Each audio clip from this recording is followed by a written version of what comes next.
Il se passe quelque chose quand tu fais de quelqu'un une priorité et tu ne fais pas de toi-même une priorité, tout a l'air de s'arranger. Alléluia! Ils ne vous traitent pas bien, vous les traitez bien. S'ils ne vous parlent pas bien, vous leur parlez bien. C'est Jésus est mort et il a mis cet amour à l'intérieur de vous. Et il vous a aimé en premier et maintenant vous pouvez aimer ce qui n'était pas digne d'être aimé. Il vous a aimé en premier et vous n'étiez pas digne d'être aimé. Mais Jésus vous a aimé en premier. Il n'est pas le punisseur. Il n'est pas celui qui met des maladies sur toi. Il n'est pas celui qui te tue dans un accident. Il est le Dieu qui aime ses enfants. Il veut vous recouvrir de toutes ses bénédictions. Voici Jéhovah que nous servons. Merci d'écouter cet enseignement de Creflo et Daffy Delard. Notre but est d'apporter une compréhension de la grâce de Dieu et de créer un changement. Maintenant, écoutez la parole de Dieu, partagée avec savoir et simplicité, et laissez-la changer votre vie.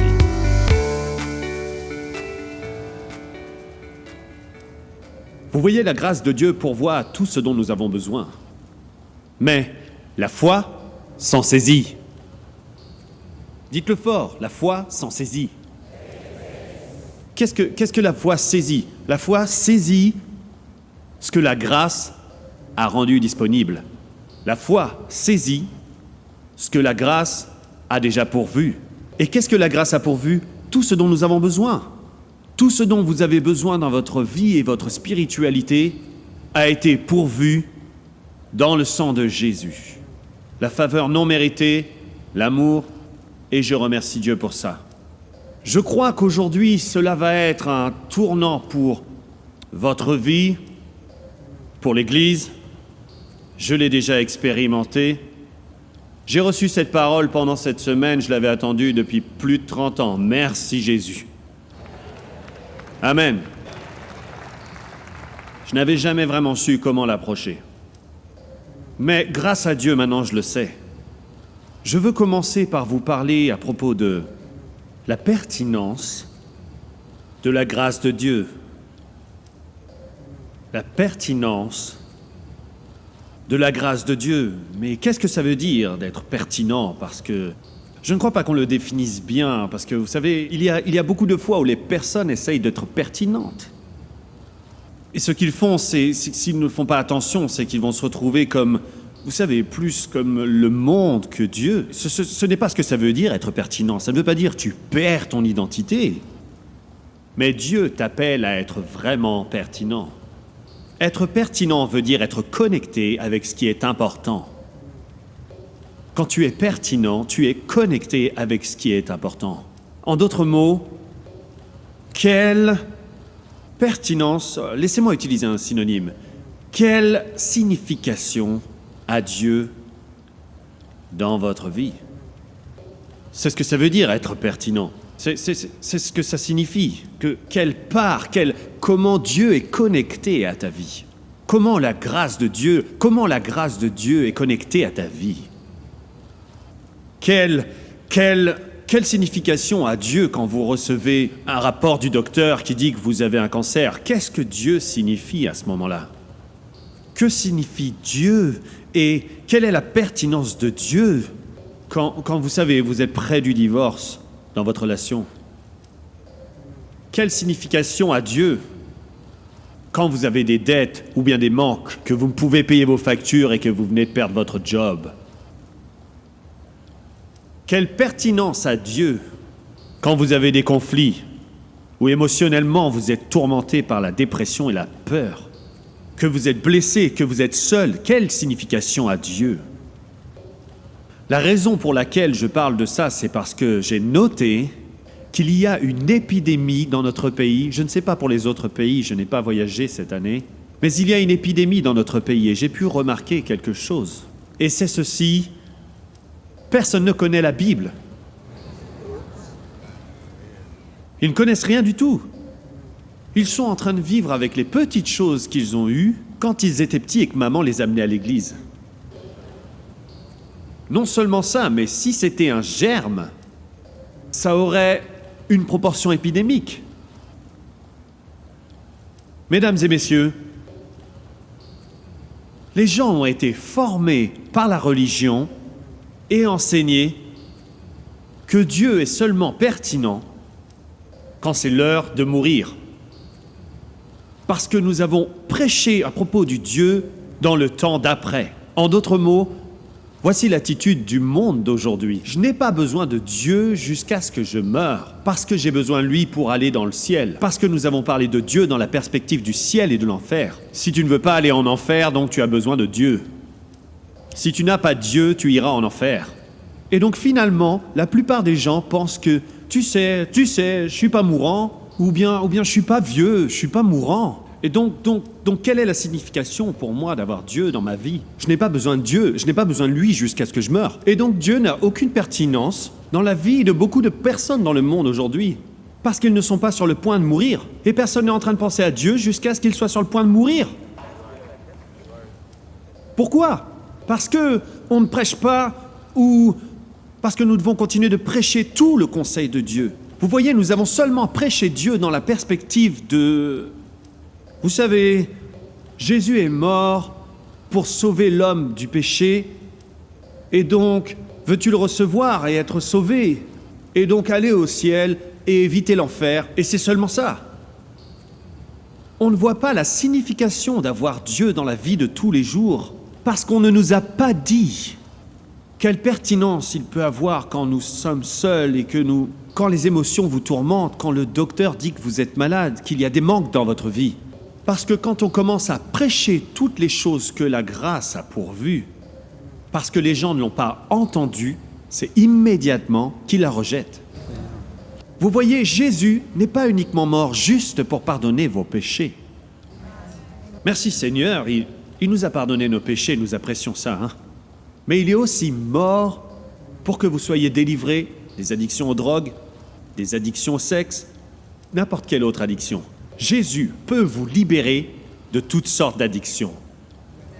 En fait, laissez-moi dire ceci. Quand Jésus est mort il y a 2000 ans en versant son sang, il a déjà pourvu à votre délivrance de toute addiction que vous pouviez avoir.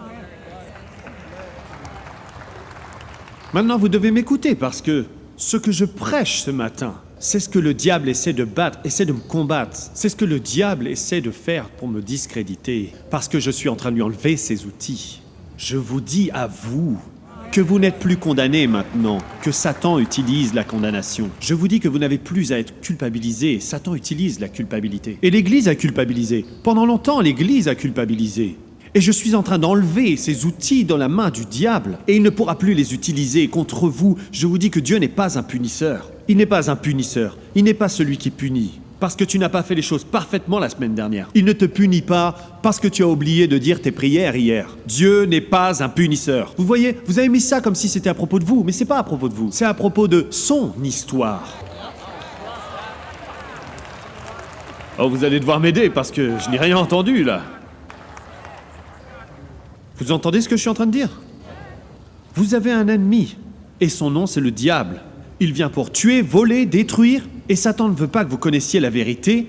Il ne veut pas que la lumière du glorieux évangile de Jésus-Christ vienne briller sur vous. Il veut vous garder dans les ténèbres, donc c'est normal que vous connaissiez un petit peu la vérité. Une petite vérité. Ça va si tu sais qu'il est mort pour tes péchés, mais il ne veut pas que tu saches qu'il peut te délivrer et qu'il a déjà pourvu à ta délivrance.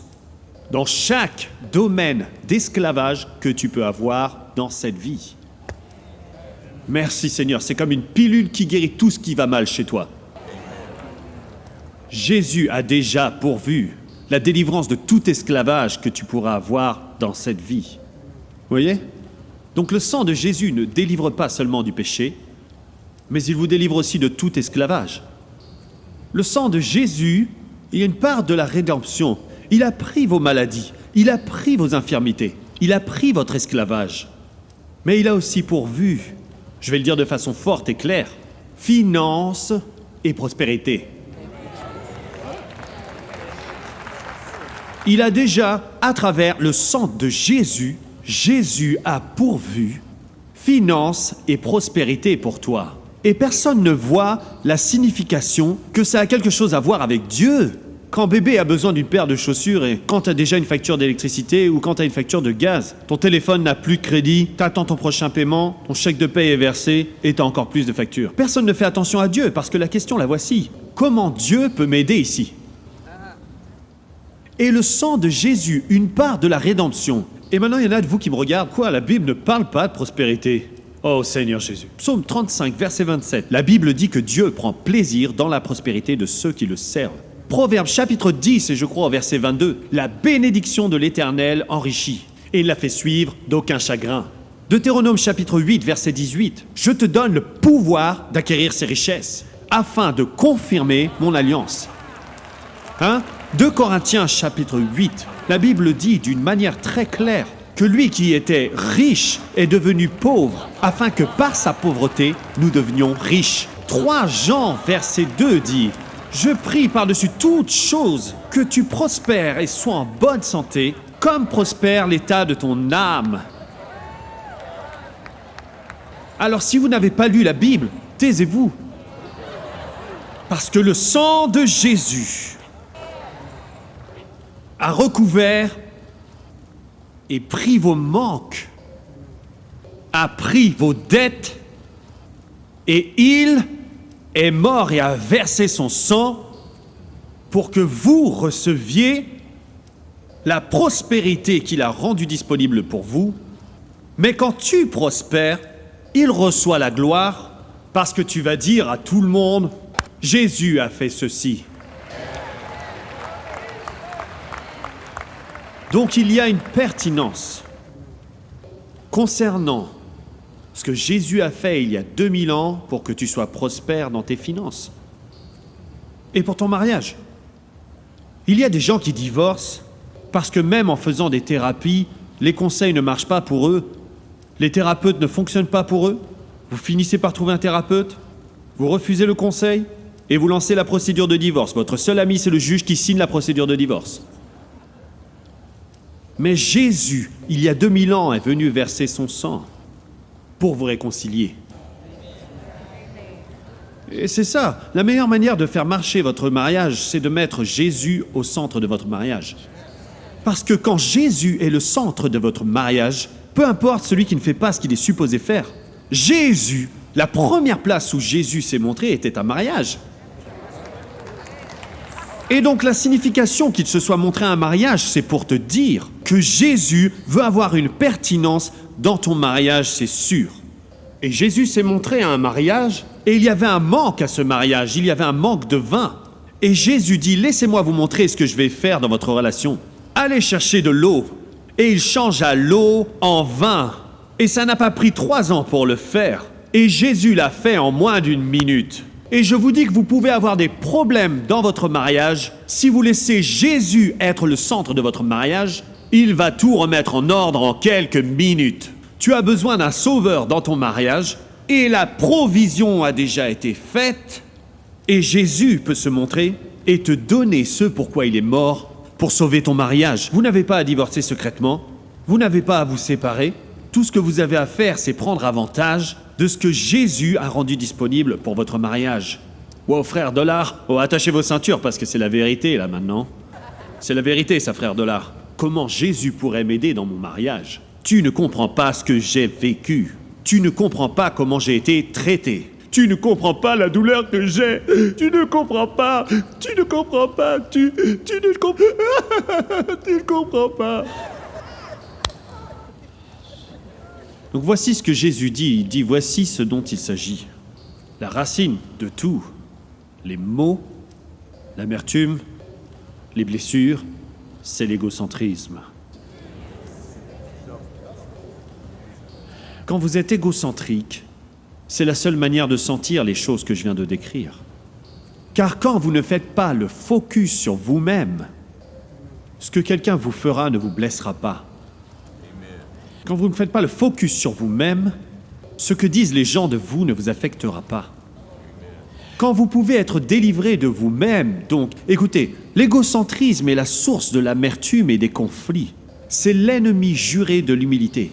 Parce que dans la Bible, l'humilité, c'est quand tu te soumets à Dieu et que tu veux mourir à toi-même et que tu prends ta croix pour suivre Jésus-Christ. Tu es tellement pris sur « regarde-moi, oh regarde-moi ». Mais quand tu fais le focus sur toi-même, la vraie humilité n'est jamais orientée vers la propre promotion.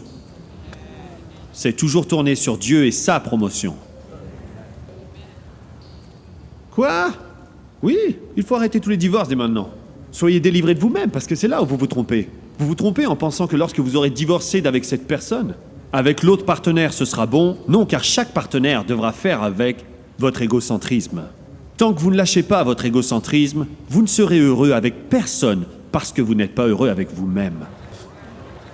Mais aussitôt que vous serez délivré de votre égocentrisme, et que vous ferez le focus sur quelqu'un d'autre, j'ai essayé de vous dire il y a quelques années, ce que votre époux vous fait à vous, ou comment ton époux te traite, ce n'est pas ton affaire. La question c'est comment tu le traites lui. Qu'est-ce que je viens juste de décrire? La délivrance de l'égocentrisme. Mais si vous êtes là à vous dire tout le temps « Oh, je n'aime pas la façon dont elle me parle, je n'aime pas la façon dont je suis traité, je ne me sens pas respecté en tant qu'homme, c'est pas tes affaires. » Comment ta femme te parle, comment ta femme te traite, ce qu'elle cuisine ou ce qu'elle ne cuisine pas, ce ne sont pas tes affaires. Tes affaires à toi sont « Est-ce que toi tu cuisines ?» Ton affaire à toi c'est « Comment tu lui parles à elle ?» Éliminez l'égocentrisme et toutes vos relations commenceront à marcher et s'aligner sur ce que Dieu a dit de faire. Et il a une signification dans votre mariage. T'as dépensé tout cet argent chez le thérapeute. Je vous dis que quand je pratiquais, je prenais tout cet argent. Alléluia. Je m'asseyais et j'écoutais tous vos problèmes. Je ne savais pas mieux, vous ne saviez pas mieux, alors si vous veniez me voir, je vous laissais juste parler. Maintenant, si tu viens me voir et tu me parles, je te dirai directement pour qu'on ne perde pas de temps, c'est toi.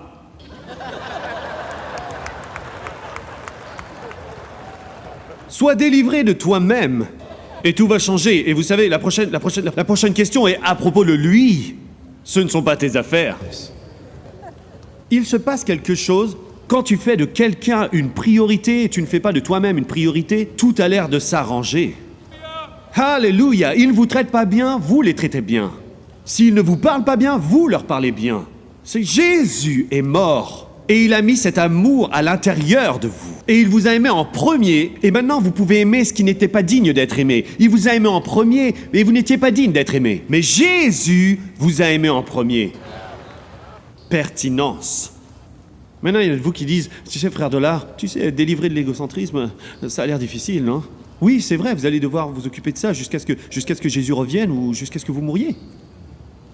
Oui, c'est une chose de tous les jours. C'est une décision de tous les jours. Et quand le vous-même ressort, c'est un peu comme une tartine qui ressortirait d'un grille-pain. Vous allez devoir le remettre dedans. Vous allez dire non, non, non, non, non, non, non.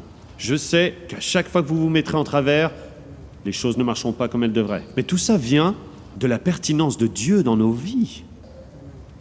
Et ceci, et j'en suis sûr, des centaines parmi vous peuvent en témoigner. Quelque chose a changé dans votre vie quand vous avez commencé à venir ici pour entendre la parole. Et plus vous veniez à l'église, et plus vous lisiez la parole, et plus vous écoutiez la parole, vous avez commencé à voir une transformation. Un changement prenait place dans votre vie.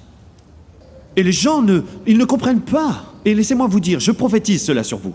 Vous êtes sur le point d'être si bénis que les personnes qui ne connaissent pas votre témoignage, ils vont vous accuser de faire quelque chose d'illégal. Parce qu'ils ne comprendront pas pourquoi vous êtes tant bénis. Vous n'entendez pas ce que je suis en train de vous dire. Vous êtes sur le point d'être tellement bénis. Parce que les choses sont sur le point de changer dans cette église. Vous êtes sur le point d'être tant bénis que ceux qui n'ont pas entendu votre témoignage vous accuseront de faire quelque chose d'illégal. Car ils ne comprendront pas comment quelqu'un peut être tellement béni. Alléluia! Jésus est mort sur cette croix, il a versé son sang pour que vous soyez bénis, pour que vous soyez guéris, pour que vous soyez délivrés, pour que vous soyez heureux, pour que vous soyez riches, pour que vous soyez confortables, pour que vous ayez du bon temps. Il n'est pas le punisseur. Il n'est pas celui qui met des maladies sur toi. Il n'est pas celui qui te tue dans un accident. Il est le Dieu qui aime ses enfants. Il veut vous recouvrir de toutes ses bénédictions. Voici Jéhovah que nous servons.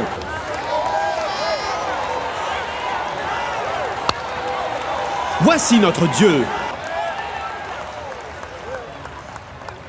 Et je ne cesserai de prêcher cet évangile de grâce jusqu'à ce que tout le monde sache que Dieu n'est pas derrière les catastrophes, que Dieu n'a pas détruit votre maison dans une tornade.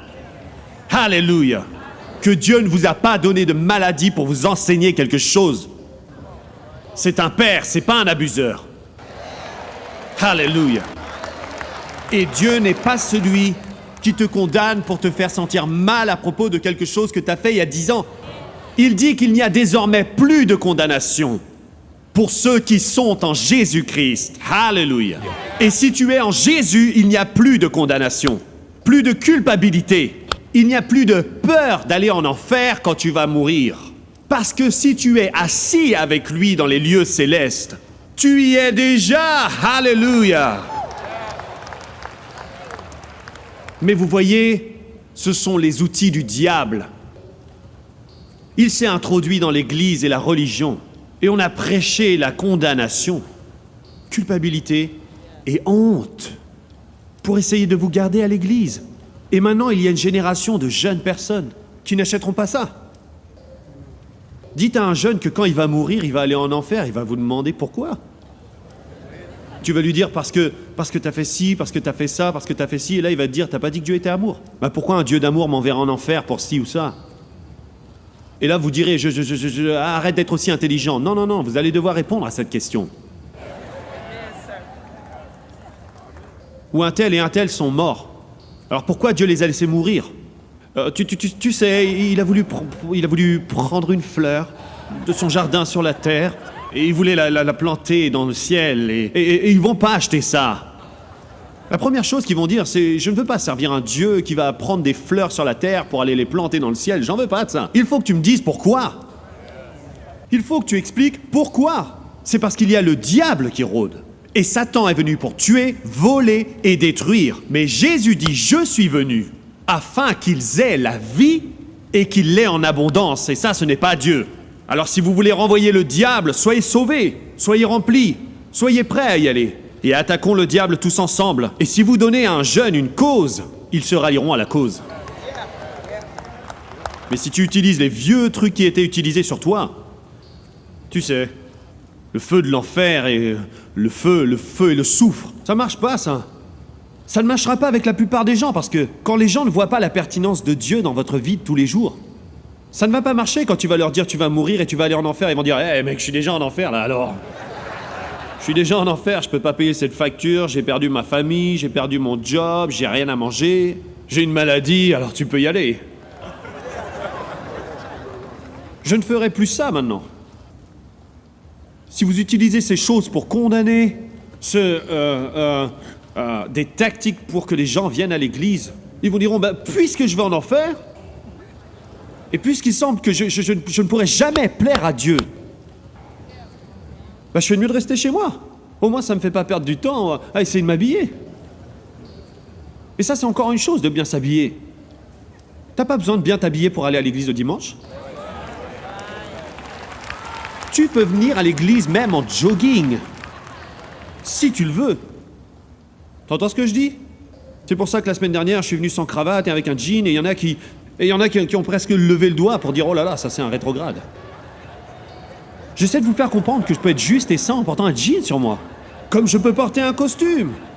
Car Dieu ne regarde pas ce genre de choses, il regarde le cœur. Il nous faut découvrir cette pertinence de la grâce de Dieu dans nos vies chaque jour, où on n'aura rien à voir avec Dieu, jusqu'au temps de mourir. Juste au moment de mourir. Nous n'avons fait que de prêcher ça, le Dieu de l'au-delà, au lieu de prêcher le Dieu de maintenant. J'ai besoin de Jésus. Oh, j'ai besoin de lui dès que je me lève. En fait, j'ai besoin qu'il me réveille. J'ai besoin qu'il me réveille parce que j'ai découvert il y a très longtemps que l'alarme ne m'avait pas réveillé. Parce que si vous croyez qu'une alarme est responsable de votre réveil, alors amenez cette alarme dans une chambre funéraire et vous verrez que tous ces corps morts. Et mettez cette alarme et vous verrez s'il se réveille. Non, l'alarme ne t'a pas réveillé. Ce qui t'a réveillé, c'est Jésus. Ne fais pas l'erreur à propos de Jésus qui te réveille. Malamoseke lalabasa. Merci Jésus de m'avoir réveillé ce matin. Merci de m'avoir délivré de mes ennemis et des attaques du diable aujourd'hui. Alléluia. Et j'ai pris du temps à prier pour mes ennemis ce matin. J'ai dit, Seigneur, je te prie pour... J'ai dit, Seigneur, je te prie pour mes ennemis. Et ils sont nombreux. J'ai dit, mais je prie pour chacun d'entre eux. Ils ne comprennent pas ce que tu as fait. Aide-moi, donne-moi une plateforme, ouvre les portes pour qu'ils tombent sur une émission ou quelque chose, pour qu'ils aient une compréhension de que Dieu n'est pas seulement pertinent quand il est temps de mourir. Il est tellement présent ici, dans les temps de trouble. Alléluia.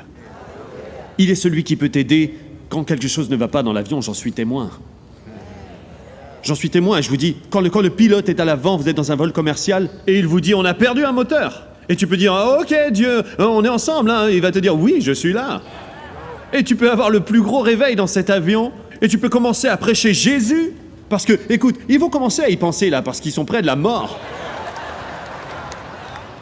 Mais tu sais que ton Dieu t'a déjà protégé, et il t'a déjà promis qu'aucune arme formée contre toi n'aura de succès. Alléluia. Maintenant, il y a beaucoup d'armes formées contre toi. Dieu m'a parlé de ça en me disant « Fils, est-ce que ma parole est vraie ?» J'ai dit « Oui, elle est vraie. » Il a dit « Toute arme qui sera forgée contre toi sera sans effet. » Il y a beaucoup d'armes forgées contre toi, mais ça ne marchera pas. Ne laisse pas les armes forgées contre toi te faire peur. Vous devez être prêts, vous ne pouvez pas avoir peur. Vous ne pouvez pas avoir peur maintenant, parce qu'il a déjà fait, et maintenant vous allez devoir être audacieux comme un lion. Vous allez devoir dire, j'ai confiance en Dieu, je crois ce qu'il a fait, je crois ce que le sang de Jésus a fait, et je n'ai pas peur. On va parler de votre dépression, on va parler de votre relation, on va parler de votre attitude, votre caractère. On va montrer comment Dieu est pertinent dans chaque domaine de votre vie. Votre travail, vos finances, vos rêves, vos déceptions, votre passé et comment celui-ci refait surface, l'opinion que vous avez de vous-même. On va parler de votre vie.